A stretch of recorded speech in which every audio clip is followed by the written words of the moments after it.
3 weeks after I gave birth to my daughter, I stood in my own kitchen holding her against my shoulder while my mother told me to pack. Not asked, told. My brother's family needed the house, she said. I could find a rental because I was strong, and they mattered more. She said it the way you'd read out a grocery list. There was one detail my family had completely forgotten in all their planning. One piece of paper filed at the county recorder's office with only one name on it. Mine.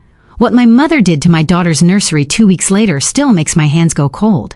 And what I finally said through my front door's intercom on a quiet Sunday morning made her drop her phone on my front walk in front of the whole street. Welcome to Story House, where the ones who stayed quiet finally tell the whole story, start to finish, in their own steady voice. This one begins in a kitchen that belonged to me. The girl who paid for everything before that kitchen scene can mean anything. You need to meet the woman who paid for that kitchen.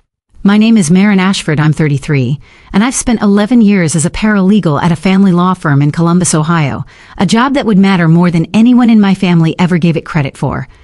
Nobody in my family came when my coworkers threw me a small dinner for my promotion because my sister Dana had a work event that night. In the Ashford family, that's simply how the math always worked.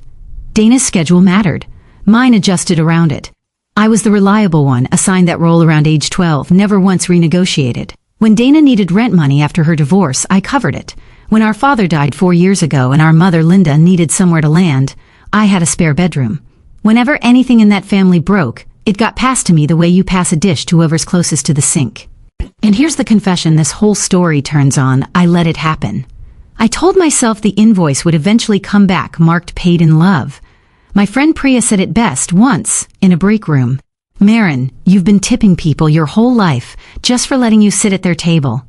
It took a newborn and a moving truck in my own driveway to teach me she was right. The house, 5 years ago at 28, I signed for a modest 3-bedroom on Larkspur Court, a tired brick colonial with an oak tree out front and cabinets I'd repainted myself. The down payment came from 6 years of overtime, every extra Saturday shift, every skipped vacation. My name went on the deed. My name went on the mortgage. The first night I slept there, I lay on the floor of the empty living room because I had a house before I had furniture, and I felt something I'd never once felt at any Ashford dinner table. Landed. Mine. 2 years ago, when my father died and my mother couldn't manage her apartment alone, she moved into my downstairs guest room. I never charged her a cent. But somewhere in those 2 years, a quiet renaming happened. At church, with my Aunt Denise, my house slowly became the family house, not Maren's house. I corrected her gently once or twice and got a laugh and a wave in return. You're so touchy about paperwork, Maren. Remember that phrase, it matters. My daughter Wren, arrived on the 2nd of April, 3 weeks early. Her father and I had ended things quietly in my 6th month, and he simply chose not to be part of this story. So it was me in the delivery room, my friend Priya holding my hand, and then it was just me and a 7-pound girl with her grandmother's exact stubborn chin. My mother helped those first weeks, cooked, did laundry, held Wren so I could shower. But help, in Linda Ashford's hands, was never entirely free. It came with opinions about formula, the thermostat, the nursery I'd painted a soft, buttery yellow.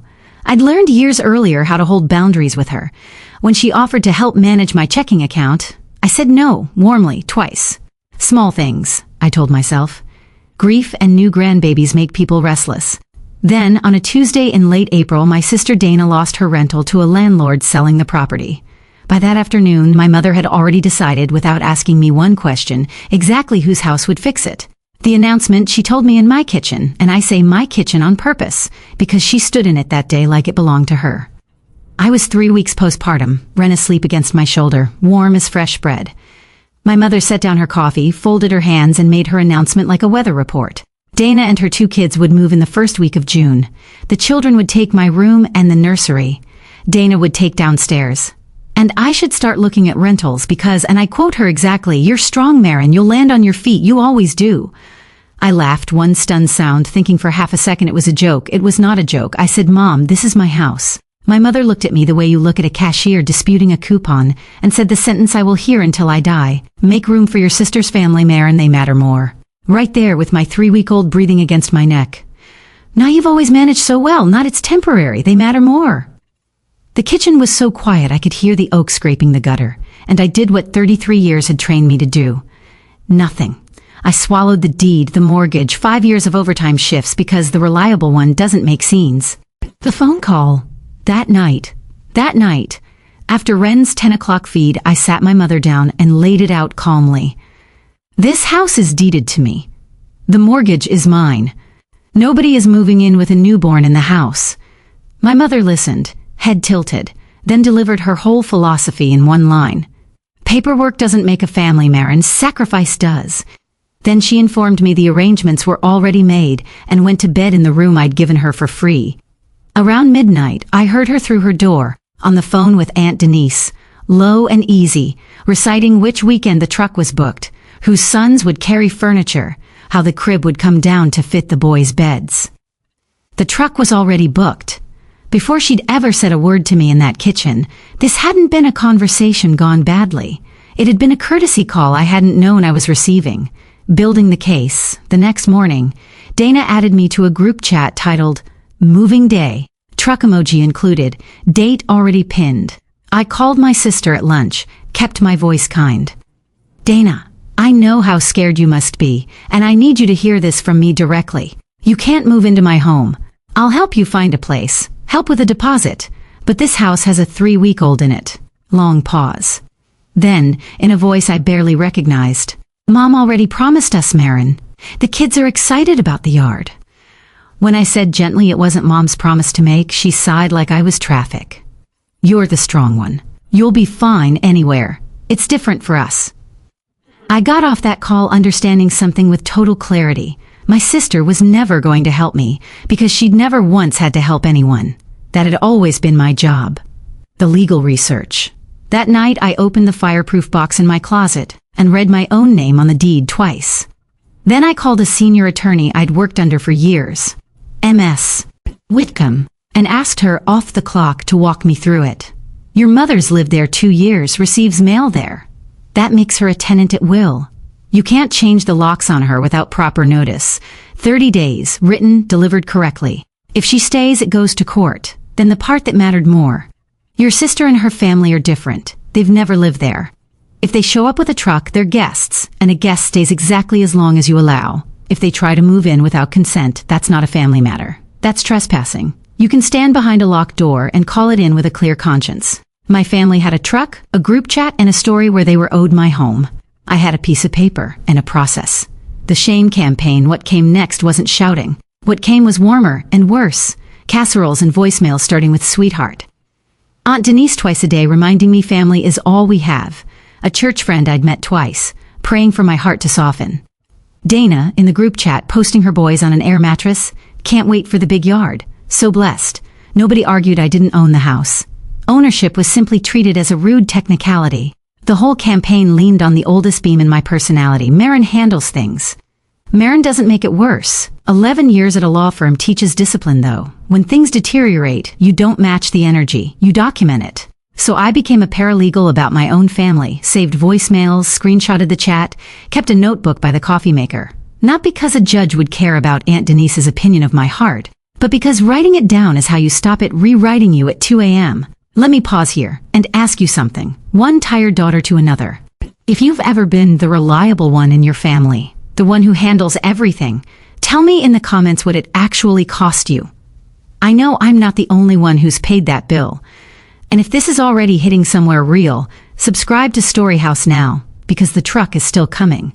The key, Dana came Thursday to see the rooms, 10 civil minutes, phone out, photographing my bedroom, the nursery, narrating closet space to her boyfriend on speaker.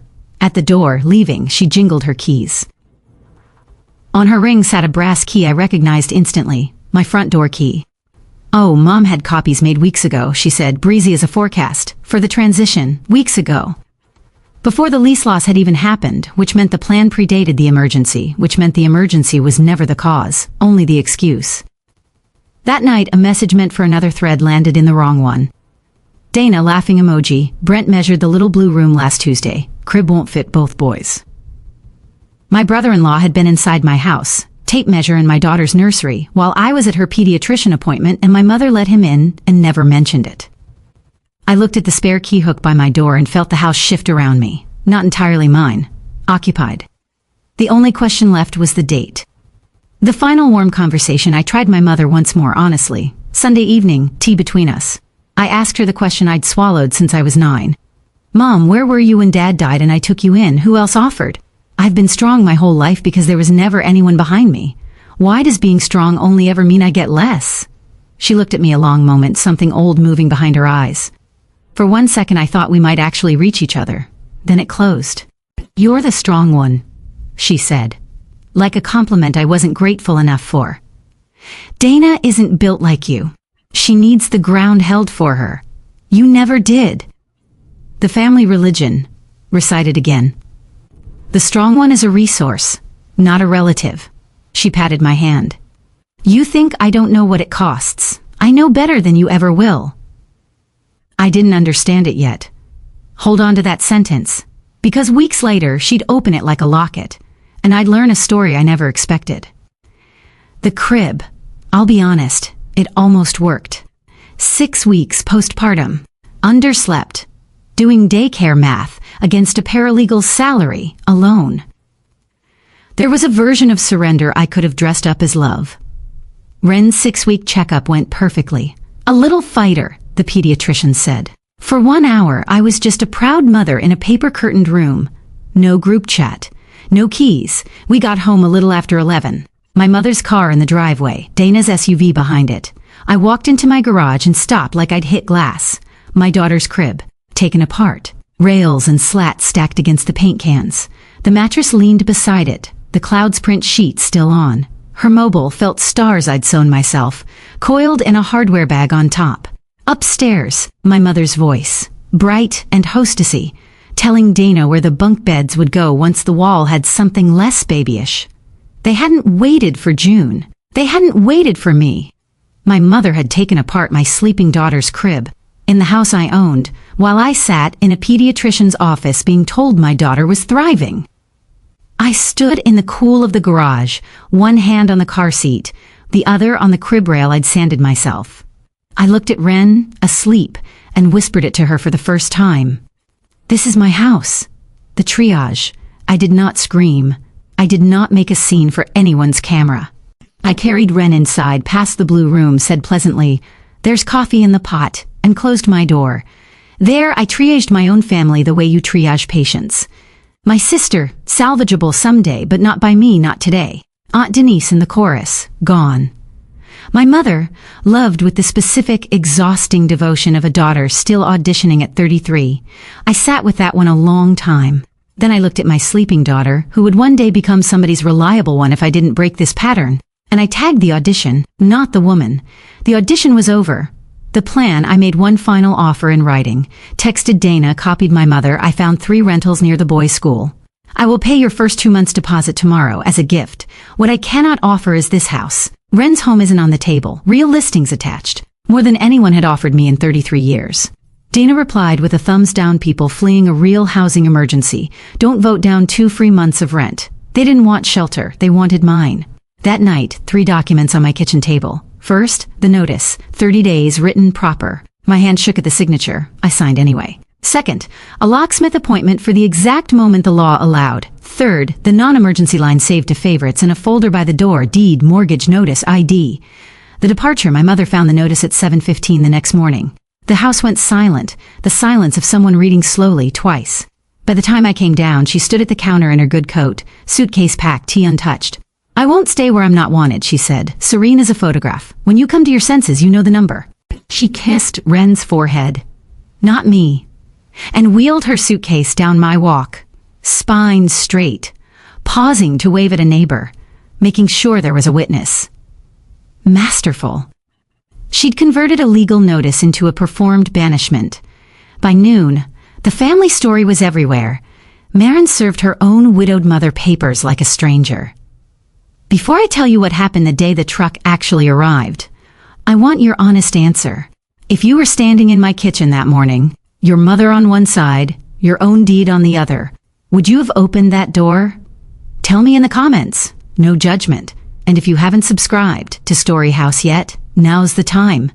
The truck really is coming. Sunday morning, the locks changed that Saturday. I didn't feel triumphant. Changing the locks on your own childhood isn't a victory lap. It's a tourniquet.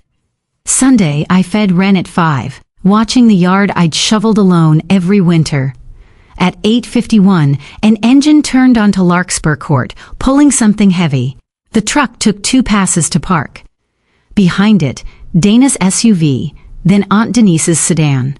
From my window, I watched them arrange on my walk like a family portrait. Dana pointing the boys to the yard, my aunt arms crossed, and in the center, my mother, phone raised, dialing. Nobody knocked first.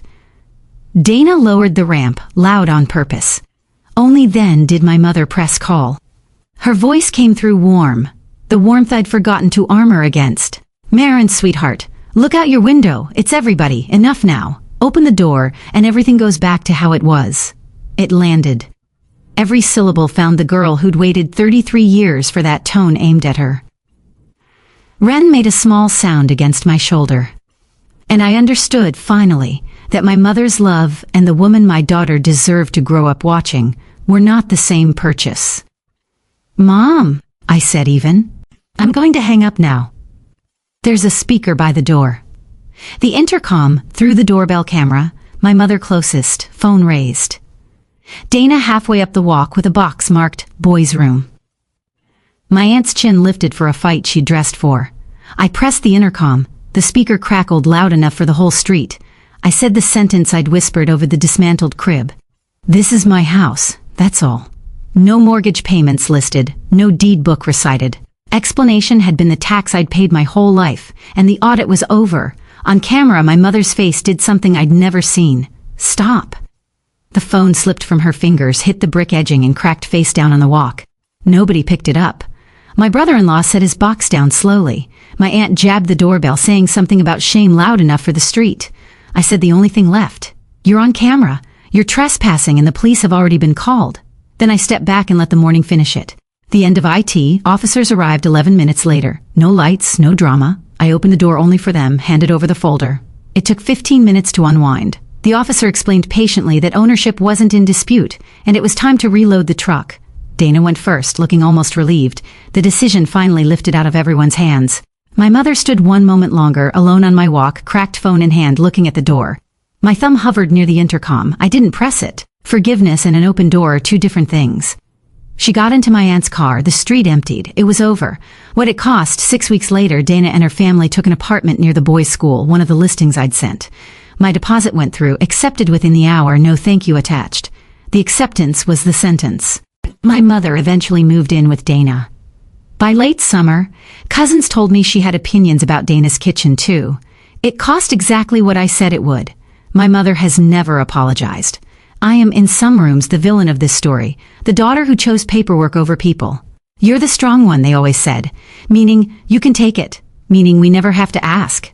They were half right. I could take it. Strength was never a good enough reason to let people keep taking, and I've retired it as an excuse in my own house. In September, a letter arrived in my mother's careful cursive. No apology. 2 pages about the weather at Dana's, and 1 sentence doing all the work. "Whatever you think of me, I am still your mother." I read it twice, then placed it in the box where I keep Ren's hospital bracelet, because both are true at once, and neither opens a locked door. If you carry one thing away tonight, let it be this: love that has to be paid like rent will never actually buy you a home. Build the home first, on your own name, and let in only the people who knock softly. I spent 33 years tipping my own family for a seat at their table. The day I stopped paying, I found out the chair had been mine the whole time. If this story stayed with you, subscribe to Storyhouse and tell me in the comments what you finally learned to put down. I read every single one.